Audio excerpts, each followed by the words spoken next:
The House of Drear, Chapter 16, Part 1. "Thomas, you and your mother are staring at me again," said Mayhew Skinner. He did not look up at them. "Mr. Small, why do you suppose they keep on staring at me?" "They've never seen anyone like you," Mr. Small said. "Anyway, neither one of them ever looks twice at anything they don't like."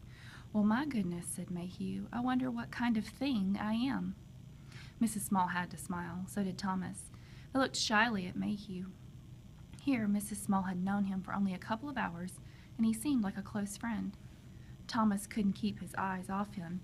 He wanted to know what kind of person became an actor, and how it was an actor used makeup and played different parts. They were all in the kitchen, Mr. and Mrs. Small, Thomas and Mayhew. It was 1:30 in the morning, and none of them felt actually tired. Mrs. Small and Thomas sat at the kitchen table. Only Mr. Small and Mayhew worked with the fury with which they'd started.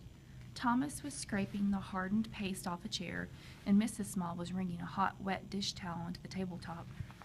Mayhew had organized them into two teams. They were to use hot water to loosen the caked floor and juice. Once it was loosened, it wasn't difficult to scrape and wipe it off the kitchen. Mayhew had the floor done already.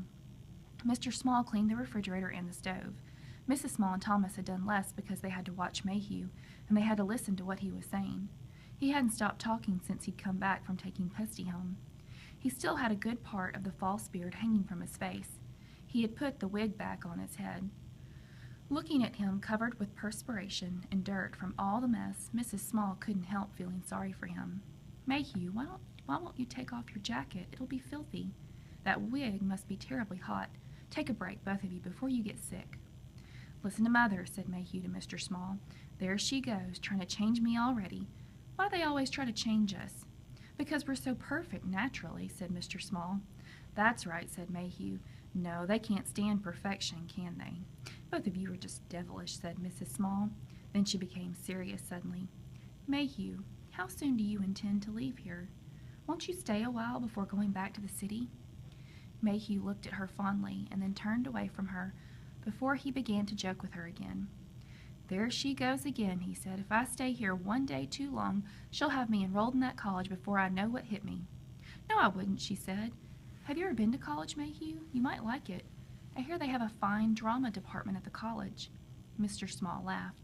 "I suspect college drama would be like child's play to Mayhew," he said. "The only training he needs is good steady work." "You're right about that," said Mayhew. "I'm up for a good part in a road company in another month." "Then you'll stay here at least that long?" Thomas wanted to know. "You'll stay here for a month more?" Mayhew smiled. "I'll have to stay a while," he said. "We've got to get things straightened out here." He turned to Mr. Small. "I'll have to see what's to be done with my father." Mr. Small stopped his work and sat down at the table on the chair Thomas had just finished cleaning. "Mayhew, take a break," he said. "Thomas, get him a chair from the parlor." When Thomas came back with the chair, Mayhew sat down. Mrs. Small remembered she had half a jar of instant coffee packed somewhere in a carton. After a short search, she found it. Quickly, she made the coffee, and they all drank it from paper cups, all that was left to drink from in the house. They sipped the coffee, and Mayhew started talking again. "We have to decide a number of things," he said to Mr. Small. Mr. Small nodded. "But first, we have to find out just how sick my father is," Mayhew said. "He's an old man now," said Mrs. Small. "Yes, but if he can get well," Mayhew said. "I mean, if there's nothing more wrong with him than fatigue and mental anguish, Lord, that's enough for an old man, surely. I have to get him to a doctor. Better yet, to a hospital, and let them give him a once-over." "Will he go to a hospital?" asked Mr. Small. Mayhew was silent for a moment. "He's like all old people around here," he said. "Take them to a hospital, even mention that they have to go, and they're ready to lie down and die." "Why is that?" asked Thomas. "Why would they be afraid of a place that can help them?" "Understand," said Mayhew. "My father comes out of a time when people didn't have doctors, when there were no hospitals even halfway close by. There weren't clinics. The only medicine people had, they made themselves from alcohol and tree bark, roots and herb plants, and it was good enough. I don't remember him ever being sick, or my mother either. This is the first time in his life he can't take care of himself. It's killing him, knowing he has to depend on someone else." Like great-grandmother Jeffers, Thomas thought. She couldn't bear the sight of the traveling nurse who once tried to give her a hypodermic of penicillin. Great-grandmother had chased the woman out of the house, Thomas recalled. and had warned her not to come back soon. "How long has it been since we've been gone from there? 2 days?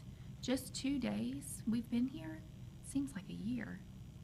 "But you will have to get him to go," Mrs. Small was saying, speaking of Mr. Pluto, "if only to get him away from here so he can rest." "Well, I have a plan," said Mayhew. "I'm chock full of plans," he laughed. "I'm going to tell him we've got to make the Darrow boys think he's so sick he has to go into the hospital. Then they will make their move to find the treasure. It's not really a lie.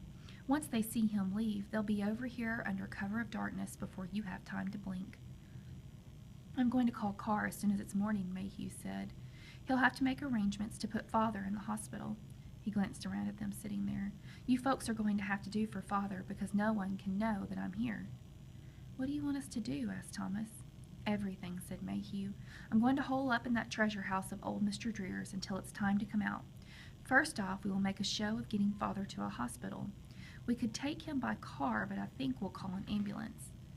Then, Thomas, you and Pesty will let it be known he is in the hospital for a week or so, or at least until tomorrow, depending on what's wrong with him."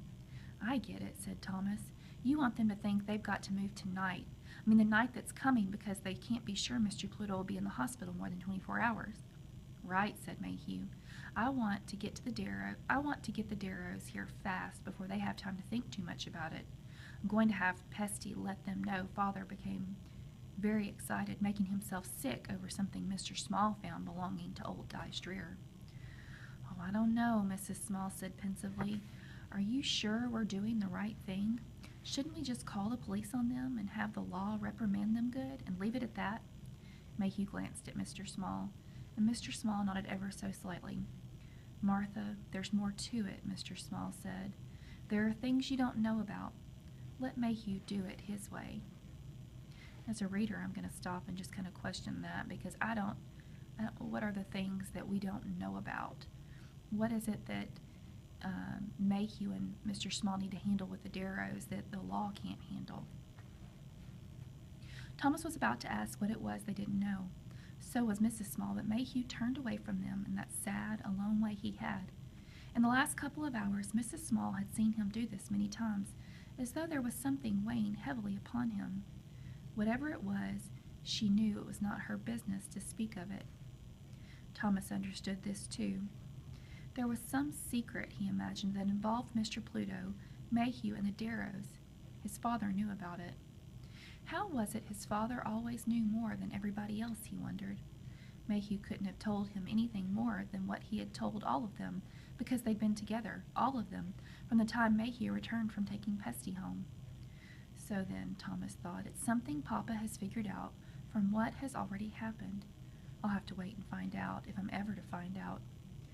"It won't be easy getting Father to go to the hospital," said Mayhew, "but I think Mr. Small and I can convince him. We'll make excitement out of it. We'll tell him we can't work the stage magic on the Darrows until he's gone." "Whatever you plan on doing," Mr. Small said, "please don't use this house to do it in. I don't want the Darrows here or near my little boys." "No, of course not," said Mayhew. "You needn't worry about them getting in here anymore. There's only one way they could have got in to do their work on this kitchen. Why is it Father never told you about that hall mirror?" "What?" said Mr. Small. "You mean the mirror right out there beside the parlor door?" said Thomas. "There's a tunnel behind it," Mayhew said. "How is that possible?" asked Mr. Small. "The mirror hangs between the parlor door and the front door." Mayhew explained that the parlor wall was a false wall, about 1.5 feet short of the outer wall of the house. "The corridor between the false wall and the outer wall leads down to the tunnel," Mayhew explained. "That tunnel is parlor too. That tunnel is parallel too, and to the right of the tunnel, under the front steps." "Are the two tunnels connected?" Thomas wanted to know. "I believe they are," Mayhew said. "At least they used to be. The tunnel behind the mirror has several branches, while the one beneath the step connects only with the kitchen for the purpose of hasty concealment. The mirror tunnel goes under the stream of the foot of this property onto the Darrow property and the Carr property. I would guess a long time ago nature started the tunnel, but then men, probably slaves helping Drear, expanded it to the two properties, where there were farmers friendly to runaway slaves." Thomas shivered. To think he had slept in that parlor because he thought it would be safer than his room upstairs. He could have been carried off by them and hidden in the tunnel. "My goodness," said Mrs. Small. "That handsome mirror, all this time." She couldn't finish the thought. She, too, shivered as with a chill. "Yes, and you'd better remove the mechanism," said Mayhew. "It's at the base of the mirror. Here, I'll show you, Mr. Small, because if your twin boys like to crawl around, they might find it and easily get into the tunnel."